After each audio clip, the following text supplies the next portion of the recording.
Now you see this little bit of a shadow line there by them ledges? Yep.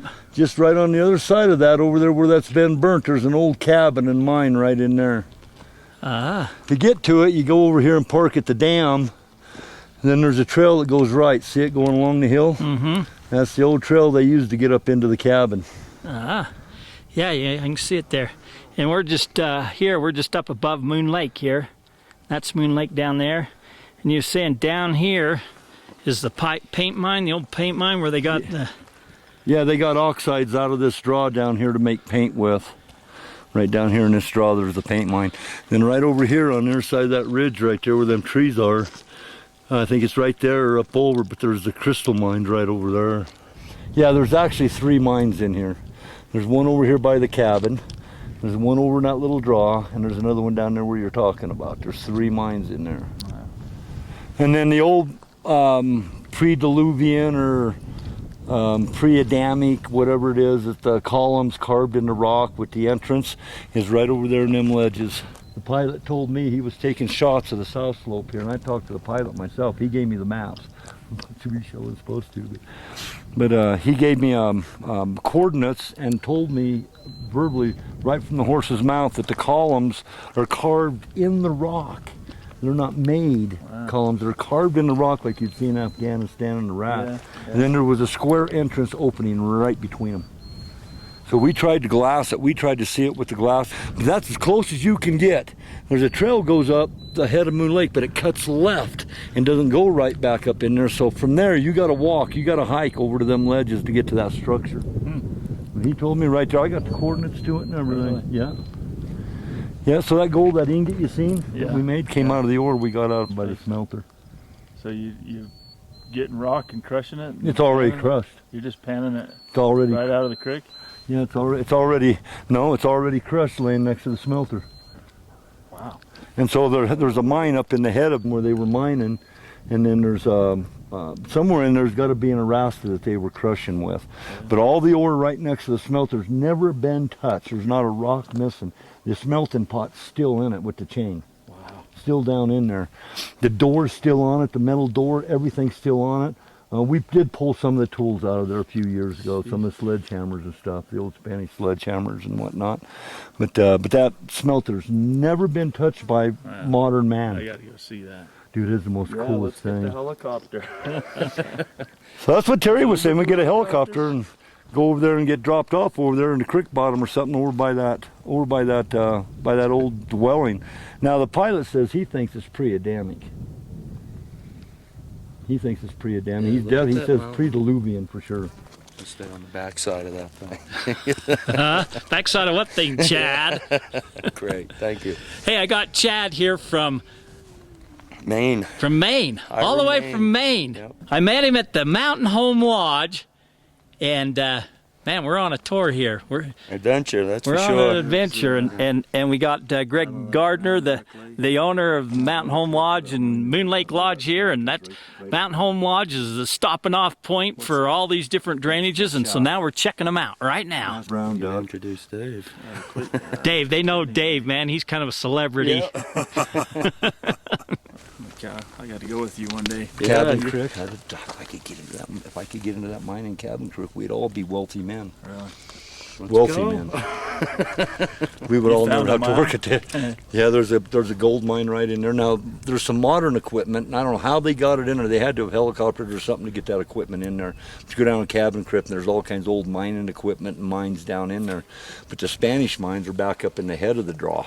Yeah, tough to get hiked to. Up that. It's a rough, steep hike. Mm-hmm. I didn't see a thing. Yeah, you got to stand right on it to see it. Yeah. That's the same way it is with a lot of this stuff. You could be from here to your buddy over there, and you'd never know it was there.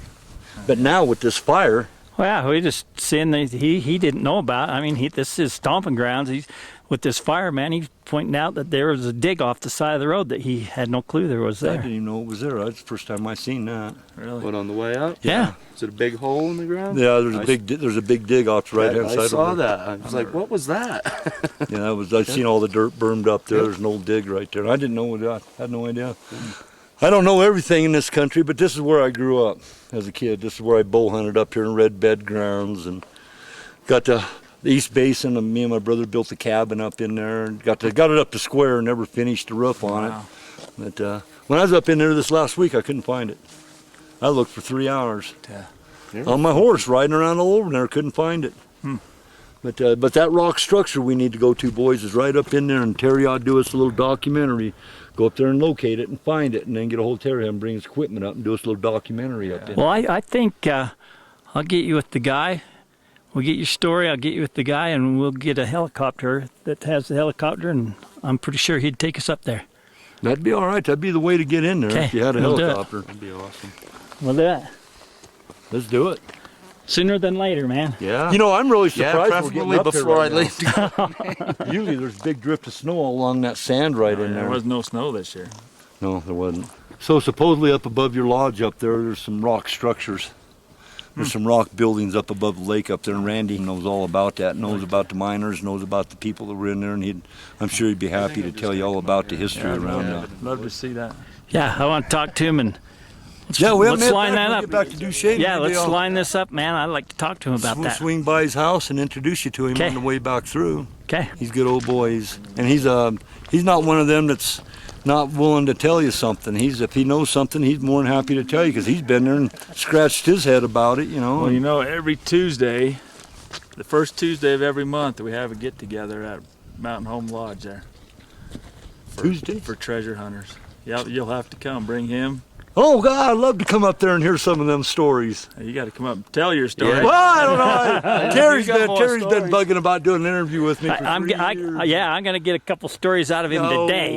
I am. I keep turning him down because I'm afraid if I give him a story, he won't call me no more. Well, I know better. Terry likes to get out as much as we do. Man, I haven't been able to get out very much at all for the last I don't know how long. Gosh, they've been working you to. I know. That's like I told you, man. I've told my company, man, I'm done. Don't call me, I'll call you. When I run out of money, I'll call you. And as long as hard as he works, he's probably happy to say, yeah, you let me know when you're ready to come back. Okay. There's a trail that comes down over and then past Baum Lake and off down in down there. Yeah, And then there's a drops down into Dry Ridge. Yeah, Dry Canyon. over by Baum Lake, I found a pile of rocks about this big around and about that tall underneath a pine tree over there. I left it there. It's still there. I looked at it with my little glass and I didn't see any type of ore in it. I just couldn't figure out why that little bit of ore stacked right there. And we were over Baum Lake. There's a lot of stories about Baum Lake, you know. What kind of stories about Baum Lake? About gold. About gold and Spanish diggings over in there and about armor that's been found. Joe found some right there on that mound. Found part of a Spanish helmet and a sword right there. Right there? Right there on that mound in them trees. Wow. So they must have camped there or something, but I thought they camped down here. Huh. I thought the Spanish camp was down here. But they might have been camped right here. Here on top, because look at this old rock. It looks like almost like a structure putting. Yeah, it does. Now part of that helmet, right here, right there. There was an old corral right there. Did you ever see that? Just a bunch of trees all in a circle. It's torched now, but I wonder if that was Spanish corral. Camped right here. Yeah. It must have been. Must have been camped right in here. Him and his dad found a bunch of Spanish armor. Bunch up North Fork. I got a picture of him with his dad pulling mules, and both mules are loaded down with Spanish armor. Really? Mm-hmm. That would be so awesome to see. Yeah, right out of North Fork. I got that picture. He made a copy of it for me because it's just so cool. It's black and white, and him and his dad, and he had just a little boy, and he's dragging that mule, and it just loaded down with Spanish armor. But right here where we're standing is where he picked that sword and that part of that helmet up right there. Do you detecting or No, it was just sticking out of the ground? Sticking out of the ground. Huh. Yeah. So that's what kind of made me think that trail came up out of there and dropped right down off into here back to Rock Creek. Yeah. What you see this mine down here? Oh, is there mine down there? Oh yeah. On the way back, I'll take you down there. Okay. It's got azurite and malachite all over. It's copper and there's gold in there too. Huh. We wouldn't be able to even see it if Terry wouldn't have went down there to backhoe and opened it up when they were up here. Oh, that's the one he opened up? Mm-hmm. Huh. Yeah. Yeah, Russell went back to town to pick up supplies, and he got that backhoe down in that draw, and I don't know how he done it, but he did. And he opened that mine up, and then they didn't have no light. So nobody's ever been in the back end of it as far as I know. Right now, I am so chomping at the bit to go to that cavern, to that shaft. I'm not that far from that shaft right here. I'm a walk. I could be there in 2 hours right now from here. I hate leaving and not going to that shaft a little late in the day. So down to that lake down there, you just heard that there's Spanish stories down there. You really haven't heard that there's stuff found or stuff has been found? There's stuff in the lake, stuff around the lake? No, around the lake and the sides. There's supposed to be a mine there in Arasta. Now, Daryl knows more about Balm Lake than I do. And he's told me some things about the Spanish stuff he's seen down in there by Balm Lake. You ever see the crosses out in that meadow? Was this where the crosses were? Yeah, I'll show you. Okay. I haven't seen them see either. those. Yeah. Well, that's cool. We're going to get to show each other different things. Yeah. That's awesome. I wouldn't want to come up here with somebody that knew exactly what I knew. Yeah, me either. That would be no fun. But that wouldn't be hard. Nobody's seen knows more than anything of me. the 3 Karens that was supposed to be out. That supposedly Happy Jack spoke of. Any They were Karens? Spanish graves. They were marking Spanish graves. I always thought those crosses were graves, but they're not. Are Well, they in the rock? no, they're just right out in that meadow, and they're all in a line, pointing right toward that mine, that crystal mine you were talking. We just came from. They go right in line, and one of the old Spanish maps shows 3 crosses right in this area, but I found 4. So. Yeah, the Ronaldo map. So I've got 3 marks right here behind Kidney Lake. Right between Kidney Lake, right down here, just this side of Kidney Lake. There's supposed to be 3 caches right there. Is there a Bigfoot up there? That's very good. And that dust devil coming down the hill. Oh, that's what it is. Like a moose or something. Hey, Dale came in. talk to Dave about moose. Did you tell him your moose story? Oh yeah. I met a beautiful, long-legged, brown-eyed beauty, and she put a crush on me. Breaking up was really hard to do. Just wouldn't Yeah, let go.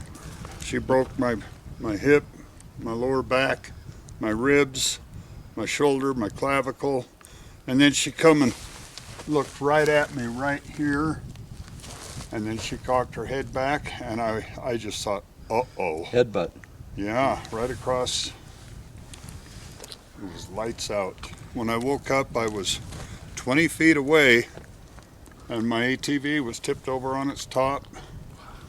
I couldn't walk. I couldn't remember what the heck happened to me. And so I kept trying to get up so I could tip my ATV back over. And I'm like, what the?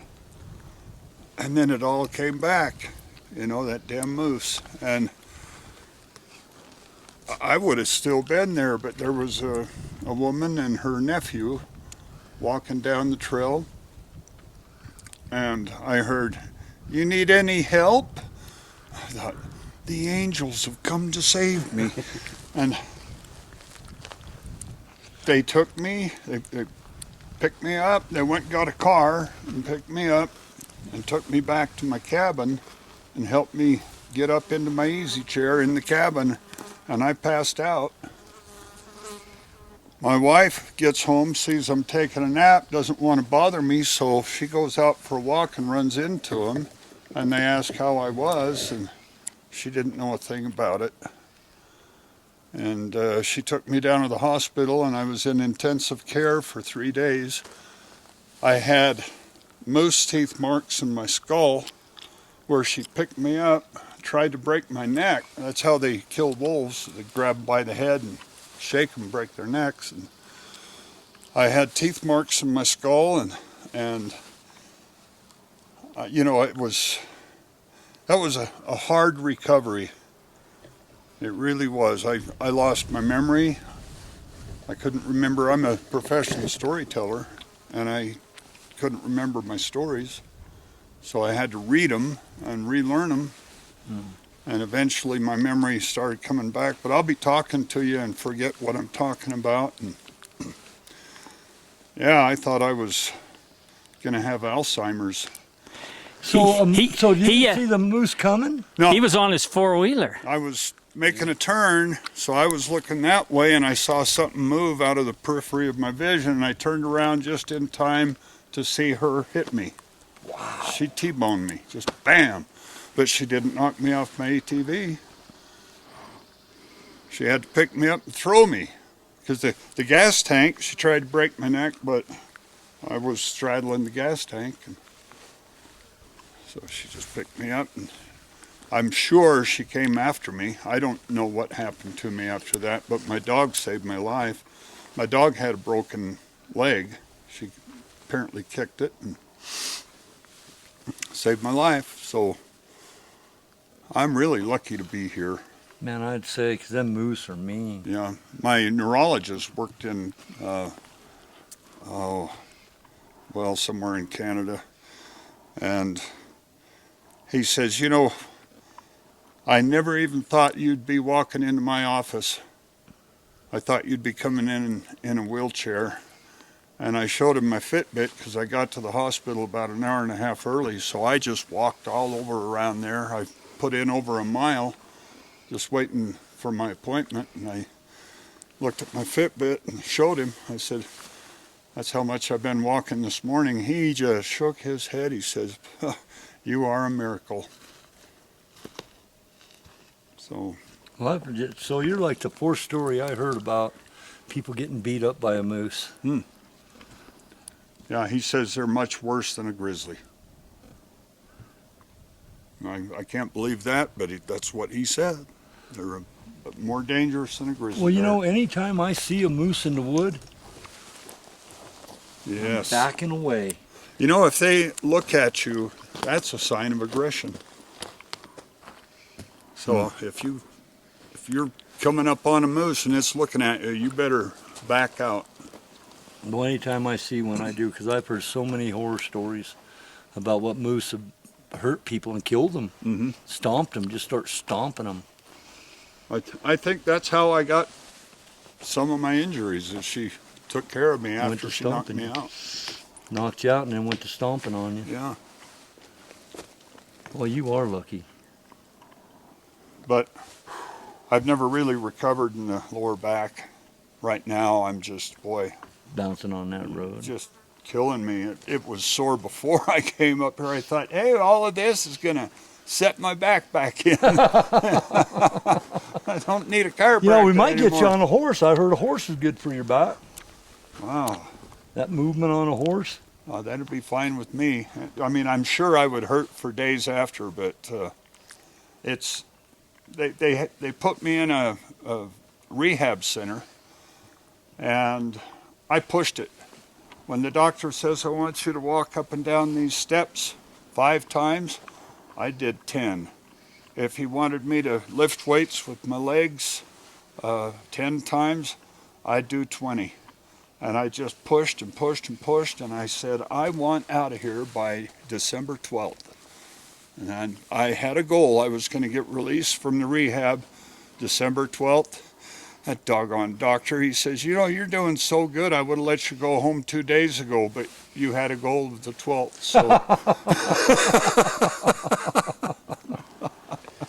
Well, that's probably why you recovered like you did, because you pushed it like that. Oh, I did. I pushed really hard.